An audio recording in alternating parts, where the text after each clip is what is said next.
നീ ഇങ്ങനെ വരില്ല. മൂർഖം പാമ്പാണ്. കടിച്ചു പോയ ചത്തുപോവും. ഒന്ന് അങ്ങോട്ട് ഇരിക്ക്.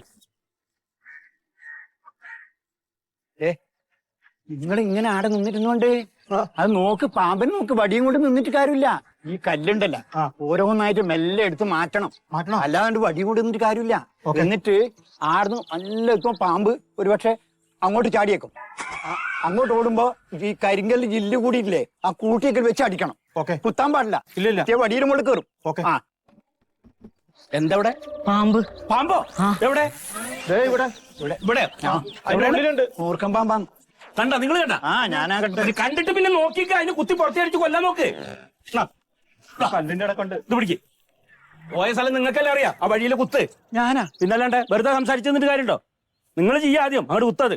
ഞാൻ പറയുന്ന പോലെ കേട്ടാൽ മതി. പാമ്പിന് പുറത്തേക്ക് കൊല്ലല്ലോ ഉണ്ട്. ഞാൻ പറയുന്നത് കേട്ടാ ഇട്ടാ ഇത് അവിടെ കുത്തത്. അത് കുത്തുമ്പോഴേ നിങ്ങൾ മൂന്നാലൊരു കാര്യം ചെയ്യണം. പാമ്പ് അധികം വരുന്നുണ്ടെങ്കിൽ അപ്പൊ തല്ലണം. ഒരു അടിയുടെ ബാക്കിലേക്ക് വിട്ട് പാമ്പല്ലേ. അതെ, നിങ്ങൾ ഇങ്ങനെ അടുത്തേക്ക് നിൽക്കണം, വിട്ട് നിൽക്കണം കേട്ടോ. ഞാൻ പറയുന്ന പോലെ കേൾക്കുക. നിങ്ങൾ ഇവിടുന്ന് കുത്ത്. എവിടെ? ഇവിടെ അല്ലേ? അതെ, ഇവിടെ. അപ്പൊ നിങ്ങൾ അതേ കുത്തുമ്പോ പാമ്പ് ഇതേ വന്നാൽ നിങ്ങൾ തല്ലണം കേട്ടോ. അല്ല, ഒരു കാര്യം ചെപ്പത് കുത്തി കഴിഞ്ഞാൽ അപ്പുറത്ത് വല്ല പഴുതുണ്ടെങ്കിൽ എന്താ ചെയ്യാ? പിന്നിപ്പോ പുറത്തി അടിക്കാൻ ചേച്ചി മണ്ണെണ്ണ ഉണ്ട് അവിടെ? അന്ന് പോയിട്ട് കുറച്ച് മണ്ണെണ്ണ എടുത്തിട്ട് വന്നേ. മണ്ണെണ്ണ ഒഴിക്കാൻ. പിന്നെ പുകച്ചാലും പുറത്ത് ചാടുന്ന തോന്നുന്നു. അങ്ങനെ ചാടും അല്ലേ? പാമ്പ് ഇപ്പൊ പുറത്ത് വരുമ്പോ ഒരു കാര്യം ചെയ്യാം നമുക്ക്. നിങ്ങൾ ഒരു അടി ഇങ്ങോട്ട് ബാക്കിലിരിക്കുന്ന എന്നൊരു കാര്യം ചെയ്യാം നമുക്ക്. നിങ്ങൾ ഒരു 2 സ്റ്റെപ്പ് ബാക്കിലിരിക്കുന്ന. കുറച്ചുകൂടി. ഇയാൾ കുറച്ചങ്ങോട്ട് അതിലും കൂടുതൽ ബാക്കിലിരിക്കുന്ന. കുറച്ചുകൂടി. ഈ പാമ്പ് ഇപ്പൊ പുറത്ത് വരുമ്പോ ഇനിയിപ്പൊ ഇതിങ്ങനെ ഇവിടുന്ന് ഇങ്ങനെ ചാടിയിട്ട് ഇത് എങ്ങനെ ഇങ്ങോട്ട് എഴയുമ്പോ ആദ്യം ഇയാൾ അടിക്കണം. തലക്കടിക്കണം. അഥവാ ഇനി അടി മിസ്സായാൽ ഇയാൾ അപ്പ ചാടി അടിക്കണം. നിങ്ങളുടെ കയ്യിൽ നിന്ന് പോയാൽ ഇയാൾ അടിക്കണം. 3ാമത്തെ ആളിനെ പാമ്പ് തീരണം. വീടിന്റെ അകത്തേക്ക് എങ്ങനെ പോയാൽ അറിയാലോ. കല്ലെടുത്ത് മാറ്റിയ പാമ്പ് പുറത്തേടും. അതല്ലേ ഞാൻ പറഞ്ഞു, കല്ലെടുത്ത് മാറ്റണം. അങ്ങനെ എടുത്ത് മാറ്റാൻ പറ്റുമോ? ഇപ്പൊ പാമ്പ് കല്ലിന്റെ ഇടയിൽ കൂടെ ഇങ്ങനെ വന്ന് മുകളിലേക്ക് ഇങ്ങനെ നിക്കാന്ന് വെച്ചോ. ഫസ്റ്റിലെ കല്ലെടുക്കുമ്പോ കയ്യിൽ കൊത്തിയാലോ? അപ്പൊ പാമ്പ് എവിടെ നിൽക്കണമെന്ന് നമുക്കറിയോ? അപ്പൊ പാമ്പ് പുറത്തേറണം. നമ്മൾ ഈ പാമ്പ് പുറത്തേടപ്പോ എന്താ ചെയ്യേണ്ടതെന്ന് അറിയോ? ഹലോ, അയ്യോ പറഞ്ഞ പോലെ അമ്പല കമ്മിറ്റിയുടെ മീറ്റിംഗ് അല്ലേ? ഞാൻ എന്താ വരുന്നു.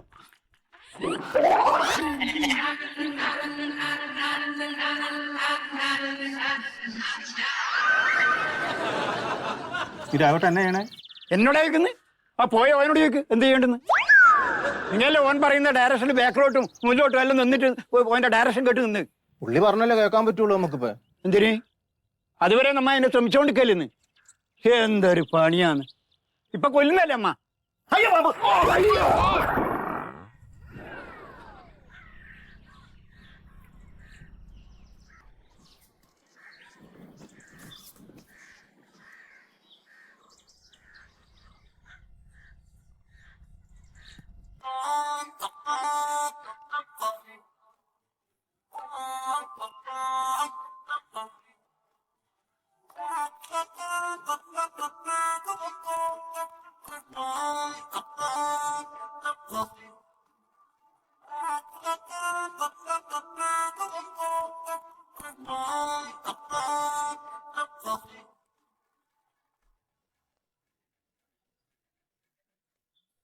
ഉണ്ടോ?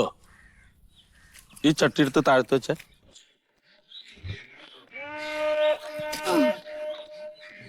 ആ തിരുവലുത്ത ചുവന്ന പൂവുള്ള ചട്ടി എടുത്ത് ഇവിടെ വെക്കി.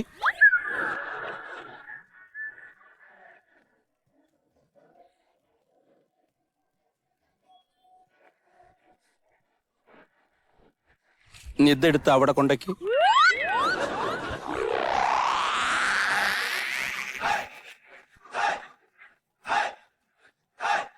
ഇങ്ങോട്ട് വാ.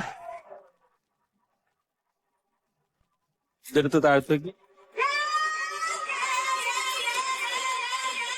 ഇനി ഇതല്ലാത്ത വേറൊരു കളറുള്ള പൂ വേണ്ട. ആ ചട്ടി എടുത്ത് കൊടുന്ന് അവിടെ വെക്കി.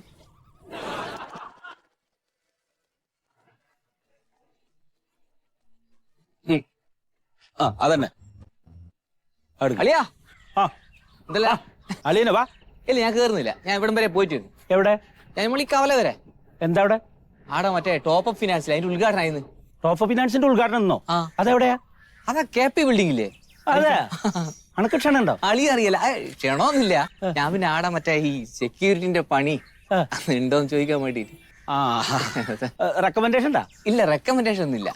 പിന്നെ നീ ഇങ്ങനെ പോയി എനക്ക് ഇവിടുന്ന് ജോലി കിട്ടുക? സംസാരിക്കാൻ കാര്യബോധമുള്ള ഒരാൾ കൂടെ വേണം. ഞാൻ വരാം. അല്ല, അതിന്റെ ആവശ്യമില്ല, ഞാൻ സംസാരിച്ചാ മതി. അയ്യ, അത് വേണ്ട. അളിയനോട് ജോലി കിട്ടുന്ന കാര്യമല്ലേ. ഞാൻ വരാന്നേ. എന്റെ പൊന്നളിയ വേണ്ടെന്ന്. ഞാൻ വരാം. നീ എന്താ നോക്കിക്കൊണ്ടിരിക്കണം? നീ പണിയെടുക്ക്. ഞാൻ പോയിട്ട് വരാം. ഞാൻ വരാം അളിയ. ചേച്ചിയെ പോയിട്ട് വരാട്ടാ. ഇനിയിപ്പോ അവിടെ പോയിട്ട് ഒരുപാടൊന്നും പറയണ്ട. ഈ വിട്. ഇത് ശരിയാക്കണമെങ്കിൽ എന്നെ പണിയാനുള്ളത് ഒന്ന് നോക്കി വരണ്ട ബ്രോ. ചേട്ടാ നോക്കി വന്നല്ലേ, ഫോണൊക്കെ അടിച്ചതല്ലേ. ഒന്നുമില്ല, കുഴപ്പമൊന്നുമില്ല. ഇല്ല ചെറിയ എന്തെങ്കിലും പറ്റിയാ? വണ്ടി ചെറുതായിട്ടൊന്ന് ഇടിച്ചേ. പുള്ളി അവിടെ നിന്ന് ഇങ്ങനെ ടേൺ തിരിഞ്ഞ് വന്നു. പെട്ടെന്ന് കണ്ടില്ല. കുഴപ്പമൊന്നുമില്ല. ചെറിയ പരിക്കുള്ളൂ. ഇല്ല, എനിക്ക് കുഴപ്പമൊന്നുമില്ല. പുള്ളി മാത്രമേ വീണുള്ളൂ. തലയിടിച്ചൊന്നുമില്ലല്ലോ? ഇല്ല, തലയൊന്നും ഇടിച്ചില്ല. ഇവിടെ ചെറുതായിട്ടൊന്ന് കൂറി.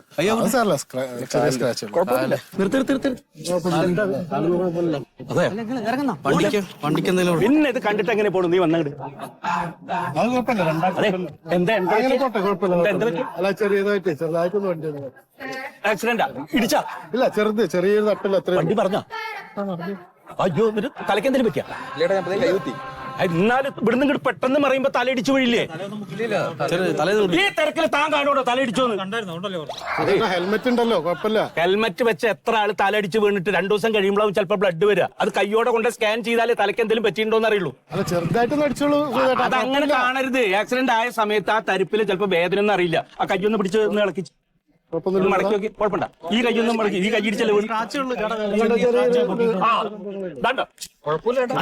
കാലിന്റെ ഇവിടെ പൊട്ടിക്കണണ്ട. അതൊരു ടീറ്റ് അടിച്ചാൽ മതി, കുഴപ്പമൊന്നുമില്ല. അതെ, ഏത് കാര്യവും നിസാരാക്കി എടുക്കണതാണ് നമുക്ക് പറ്റുന്ന ഏറ്റവും തെറ്റ്. ഇയാളെ കണ്ടു കഴിഞ്ഞാൽ കുറച്ച് വിവരമുള്ള കൂട്ടത്തിലല്ലേ? ഒന്ന് കൊണ്ടേ ചെക്ക് ചെയ്തൂടെ? സംശയിക്കണ്ട, ചെക്ക് ചെയ്യാം. നോക്കിക്കണ്ട ഒരു വണ്ടി വരെ തടുക്കാൻ നോക്ക്. അതൊരു കാർ വരുന്നുണ്ട് കേട്ടാ. അതെ, ഈ കാറിൽ കയറ്റിട്ട് വേഗം കൊണ്ടുപോകാൻ നോക്കാം. അല്ല, അങ്ങനെയല്ല നോക്കണത്. ഒരു ഹെൽപ്പ്, ഒരു ആക്സിഡന്റ് ഉണ്ട്, ഒന്ന് ഹോസ്പിറ്റലിൽ കൊണ്ടു. അതെ, എയർപോർട്ടിലേക്കാണ്. ഞങ്ങൾക്ക് 3 മണിക്ക് എയർപോർട്ടിൽ എത്തുന്നത്. ഒരു ആക്സിഡന്റ് ജസ്റ്റ് ഒന്ന് ഹോസ്പിറ്റലിൽ. വേറെ വണ്ടി നോക്കി. എയർപോർട്ട് കേസ് അതുകൊണ്ടാ. സുഖേട്ടാ, എയർപോർട്ട് പോവാന്ന് അറിയുന്നത്. എയർപോർട്ട് ഇങ്ങോട്ട് മാറിക്കോട്ട്. എന്താണ് ചേട്ടാ? എയർപോർട്ടിലേക്ക് 3 മണിക്ക് ഫ്ലൈറ്റ് ആണ്. ഞാൻ എയർപോർട്ടിൽ പോക്കോന്ന് ആരായന് വേണ്ടാന്ന് പറഞ്ഞ് പോണ വഴിക്ക് ആദ്യം കാണുന്ന ഹോസ്പിറ്റലിൽ ഒന്ന് ഇറക്കി വിട്ടാൽ മതി. അവരെ ബാക്കി അവര് നോക്കിക്കോളും. ഭയങ്കര ബ്ലോക്കിൽ പെട്ട് വരണം. അതുകൊണ്ടാണ് പറഞ്ഞത്. നിങ്ങൾ അയാളെ നിങ്ങളൊന്നും പറയണ്ട. അയാളെ പിടിച്ച് വണ്ടി കയറ്റിക്കാം. ആ ഹെൽമറ്റൂര് അയാൾ കുഴപ്പമൊന്നുമില്ലാന്ന് പറയുന്നത്. അതെ, വീണിട്ട് ആകെ തരിച്ചിരിക്കുകയാണ്. കുഴപ്പമുണ്ടോ ഇല്ലെന്ന് നമ്മൾ പോയി നോക്കിയാലേ പറയാൻ പറ്റൂ. കയറ്. ഒറ്റയ്ക്ക് വിടല്ലേ, 2 ആളും കൂടി കയറ്. വണ്ടി അവിടുന്ന് മാറ്റി വെക്ക്. 2 ആളും കൂടി കയറ്. ആ കിട്ടോ? ആ വണ്ടി നേരെ അങ്ങോട്ട് കയറ്റി ഇങ്ങോട്ട് വെച്ചോ. ഒരു ആക്സിഡന്റ് പറ്റി കഴിഞ്ഞാലേ കണ്ടില്ല അടിച്ച് അങ്ങോട്ട് പോവല്ലേ വേണ്ട. എന്നിട്ട് ഇടപെടണം. ചെറിയൊരു ആക്സിഡന്റ് ആണ്. അങ്ങനെ നമുക്ക് തോന്നണതല്ലേ. അങ്ങനെ എല്ലാം ചെറുതാ കഴിഞ്ഞ് പോയി കഴിയുമ്പോ നാളെ എന്തെങ്കിലും പറ്റി കഴിഞ്ഞാൽ നമ്മൾ പശ്ചാത്തപിച്ചിട്ട് കാര്യമുണ്ടോ? അതെ, ആ വണ്ടിയിൽ ചാവി ഉണ്ടോ നോക്ക്. ചാവി ഉണ്ടെങ്കിൽ മേടിച്ചു വെച്ചിട്ട് അവര് വരുമ്പോ കൊടുക്കും. ശരി. അളിയാ വണ്ടി എടുക്കും. എന്തിനാ ആസ്പത്രി കൊണ്ടുപോയി? എന്താ പിന്നെ ചെറിയൊരു പരിക്കിന് അപ്പാട്. എന്ത് ചെറിയ പരിക്ക്? ഇല്ലാത്ത സമയമല്ലേ അളിയ നമ്മളിങ്ങനെ. ഇതാണ് അളിയനും ഞാനും തമ്മിലുള്ള വ്യത്യാസം. ചില കാര്യങ്ങൾക്ക് നമ്മൾ വേണ്ട പോലെ ഇടപെടണം. വണ്ടി വിടാൻ അളിയന്റെ ഓരോ സ്വഭാവം കൊണ്ടായിരുന്നു. പ്രിയമുള്ളവരെ, ഏറെ അഭിമാനത്തോടെയും സന്തോഷത്തോടും കൂടിയാണ് ഈ നിമിഷത്തിലൂടെ നമ്മൾ കടന്നു പോകുന്നത്.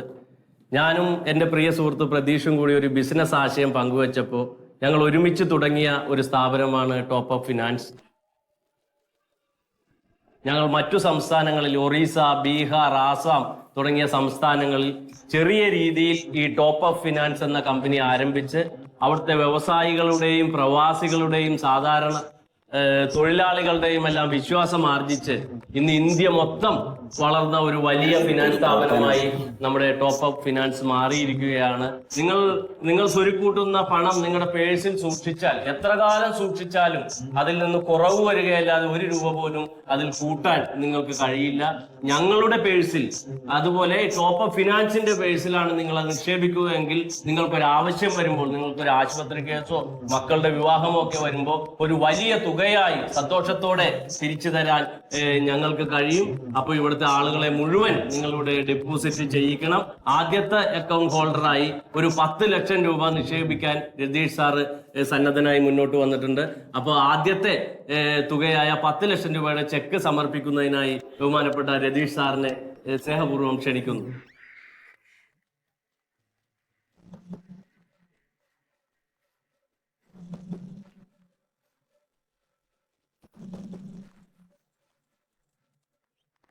നമസ്കാരം.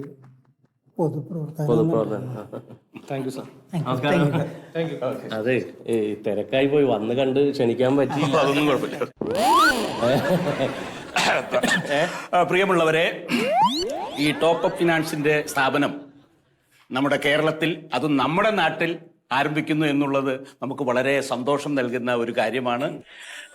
വിവിധ സംസ്ഥാനങ്ങളിലൊക്കെ ഇവരുടെ ഈ സ്ഥാപനമുണ്ട്. പക്ഷെ നമ്മുടെ കേരളത്തിലും ആ സ്ഥാപനം തുടങ്ങുന്നു, അത് നമ്മുടെ നാട്ടിൽ തുടങ്ങുന്നു എന്നുള്ളതാണ് ഏറ്റവും സന്തോഷകരമായ വസ്തുത. അപ്പൊ ഈ സ്ഥാപനം നിലനിന്ന് പോകുന്നതിന് അതന്നെ പോകുന്നതിന് പേരെന്തോന്ന് അതായത് ഈ സ്ഥാപനം നമുക്ക് വിശ്വസിക്കാം, നമുക്ക് അത്രയും വേണ്ടപ്പെട്ടവരാണിത്. MD പ്യാരിജാതൻ അല്ലെ? MD എന്ന് പറഞ്ഞ സ്ഥാപനത്തിന്റെ പ്യാരിജാതൻ, MD പ്രതീഷ്, ഇവരെ രണ്ടുപേരെയും നമുക്ക് വിശ്വസിക്കാം. അപ്പൊ ഇവരുടെ ഈ ടോപ്പപ്പിലേക്ക് നമ്മുടെ കയ്യിലുള്ള സമ്പാദ്യം നിക്ഷേപിക്കുകയാണെങ്കിൽ നല്ല വൻ തുകയായി പലിശടക്കം നമുക്ക് ലഭിക്കും. അപ്പൊ എല്ലാവരും സഹകരിക്കണം. ഈ സ്ഥാപനത്തിന് എല്ലാവിധ ആശംസകളും നേരും. ശരി. അപ്പോൾ സാറേ ഒരു ശ്രദ്ധ വേണം നമ്മുടെ സ്ഥാപനത്തിന്. ഡിപ്പോസിറ്റ് ഒക്കെ പിടിച്ചു തരണം. എന്താവശ്യം പറഞ്ഞാൽ എടാ ഒരു ഫോട്ടോ എടുത്തേ.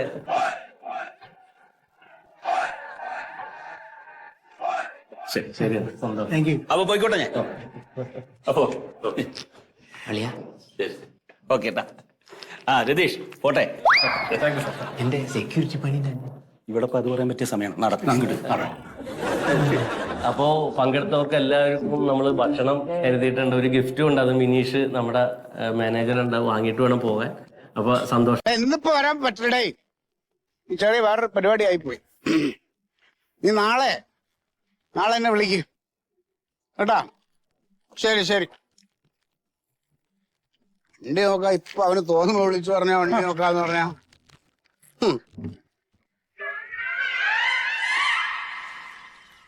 കപ്പലിന്റെയാ? ഞാൻ കഴിച്ചില്ല. നീ എന്താടാ ചോറ് തിന്നുമ്പോഴാ കപ്പൽ തിന്നണേ? എന്ത് പരിപാടിയാണ് ഇത് കാണിക്കണം നീ? ഒരു സാധനം വാങ്ങിച്ചാ നമ്മൾ ഒരുമിച്ച് വാങ്ങിച്ച് തിന്നുമ്പോ അത് ഞാൻ ഒന്ന് അങ്ങോട്ട് പോയി ഫോൺ ചെയ്ത് പറഞ്ഞാൽ അത് തീർത്തോ? നീ പൈസ കൊടുത്ത് മേടിച്ചു. പൈസ കണക്ക് പറയില്ലേ? പറ. പൈസയുടെ കണക്ക് പറയല്ല. പൈസയുടെ കണക്കാണ് പറയണല്ലോ. ഉച്ചക്ക് ഒരു പൊതി ചോറ് വാങ്ങിച്ച് നമ്മൾ രണ്ടാളും കൂടെ തന്നെ കഴിച്ച. അതിന്റെ വിചാര കൊടുത്ത്? അതിന്റെ പൈസ ഞാൻ കൊടുത്ത്. അത് ആരോട് മേടിച്ചിട്ട്? എന്തോ എന്നോട് മേടിച്ചിട്ട് കൊടുത്തു. സംസാരിക്കല്ലേ നീ? ഭക്ഷണത്തിന്റെ നിങ്ങൾക്ക് ഒരു വില ഒന്നും ഉണ്ടാക്കാനല്ല. നീ എന്നെ കഴിഞ്ഞോണ്ട് സംസാരിക്കല്ലേ? ഞാൻ ചോദിക്കട്ടെ, ആര് മേടിച്ചോ നീ? ഇന്നേ അതിലോട്ട് പോണ്ട. ഉണ്ണി തന്നെ. ഉണ്ണി തന്നെ. ഇത് ഇന്നലെ എങ്ങനെയായിരുന്നടാ? ഇന്നലെ എങ്ങനെയായിരുന്നു?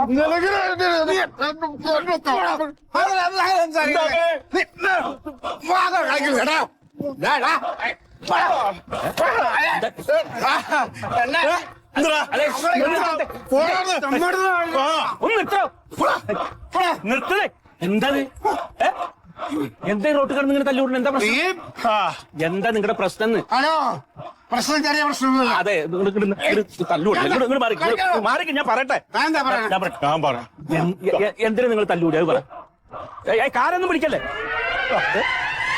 ഈ 2 കിലോ കടല ഉണ്ടാവില്ലോ. ഈ ഞാൻ കുറച്ച് പറക്ക് തിന്ന് തീർന്നുപോയി. റാസ്കലേ, അതില് 2 കിലോ അല്ല, ഇനി 1 ഉള്ളൂ. പകുതി തിന്നണം. അങ്ങനെയാ നമ്മള് ഇത്രയും വർഷം ജീവിച്ച. അങ്ങനെയാ. ഈ കടലല്ലേ പ്രശ്നം? 10 രൂപയുടെ കടല ഞാൻ വാങ്ങി തന്നാ പോരെ? ഞാൻ വാങ്ങി തരാം. 10 രൂപ നാളെ ആര് വാങ്ങിച്ചു തരും? മറ്റന്നാള് ആര് വാങ്ങിച്ചു തരും? ഇയാളൊന്നും പൈസയുടെ കണക്ക് പറയല്ല ഉണ്ണി. ഇതിപ്പോ എന്താ കടല മുഴുവൻ തിന്നു? അതാണോ പ്രശ്നം? അതേ പ്രശ്നം. അതല്ല ഇത്, ഞങ്ങള് 10 വർഷമായിട്ട് ഒരുമിച്ച് കഴിയണവരാ. അതാണോ പ്രശ്നം? അതല്ലല്ലോ, പറയട്ടെ. ഇന്ന് കാലത്ത് 3 ദോശ വാങ്ങിച്ചു. 1.5 ദോശ അവൻ കഴിച്ചു, 1.5 ദോശ ഞാൻ കഴിച്ചു. ഉച്ചയ്ക്ക് ഒരു പൊതിച്ചോറ് വാങ്ങിച്ചു, ഞങ്ങൾ പകുതി കഴിച്ചു. വൈകിട്ട് ചായ വാങ്ങിച്ചു, പകുതി കുടിച്ചു. ഇപ്പൊ ഇവിടെ വന്നൊരു കപ്പലിന്റെ ഒരു പാക്കറ്റ് അടിച്ച് ഒറ്റയ്ക്ക് ഞാനൊന്ന് ഫോൺ ചെയ്ത് തിരിച്ചു.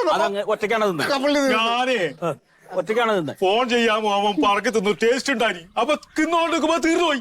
അതെ, അത് അങ്ങനെ പാടില്ല. നമ്മളൊരു കടൽ മേടിച്ചു കഴിഞ്ഞാൽ അത് പകുതി ആക്കണം. ഞാൻ തന്നെ പണി നോക്കണോ വലിയ സംസാരം ഇയാളായണോ നീ ജോസ്റ്റ് പുറത്തോളാക്കണോ? എന്താണ് കുറെ നേരമായിട്ട് നിങ്ങളവിടെ വെല്ലുവിളി നടത്തിക്കൊണ്ടിരിക്കുകയാണല്ലോ. ചേട്ടാ ആ കത്തിയോടെ എന്നാ കത്തി കുത്തിക്കൊല്ലണോ? കൈമുറി കുത്തിക്കൊല്ലണോ? ചേട്ടാ അത് മാറ്റി കൈമുറി കത്തിനാ കൊല്ലേ വേണ്ട ഞാൻ കൊല്ലില്ല. ഒരു പാക്കറ്റ് കടലയ്ക്ക് വേണ്ടി നിന്നിട്ടാണല്ലോ നിങ്ങളുടെ ബഹളം. നിങ്ങൾ കള്ളു കുടിച്ചിട്ടുണ്ടോ? ആ കള്ളു കുടിച്ചിട്ടുണ്ട്, എനിക്കറിയാം. താനും കുടിച്ചിട്ടുണ്ടല്ലേ? അല്ലേ? കള്ള് കുടിച്ചിട്ട് ഈ പരിസരത്ത് നിന്നിട്ട് ഇനി ബഹളം ഉണ്ടാക്കിയെന്ന് അറിഞ്ഞു കഴിഞ്ഞാൽ മുട്ടുകാർ തല്ലുപിടിക്കണുണ്ടല്ലേ. ഇവിടെ കുട്ടികളും സ്ത്രീകളും ഒക്കെ ഉണ്ട് ഇവിടെ ഒരുപാട്. നിറയെ വീടുകളിലെവിടെ പോത്തുപോലെ പോയിട്ട് 2 എണ്ണം കടലയ്ക്ക് വേണ്ടി.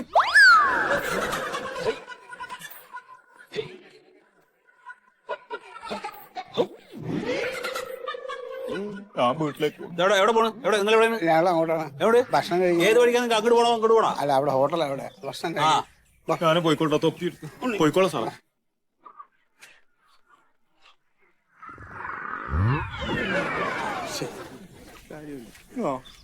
മാരങ്ങോടന്മാര്